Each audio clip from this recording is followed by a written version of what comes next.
जबले चनवा सूरजवा गगनवा में, जबले चनवा सूरजवा गगनवा में, तबले रहे नाम भैया के जहनवा में। राखी हर साल कहेले सवनवा में। बहिनी बसेलू तू हमरा परनवा में।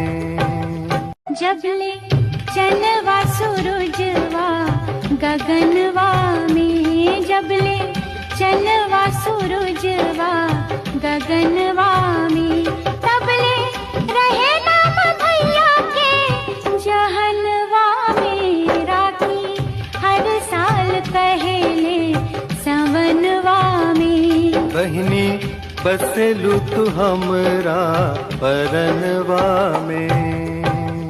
जबले चनवा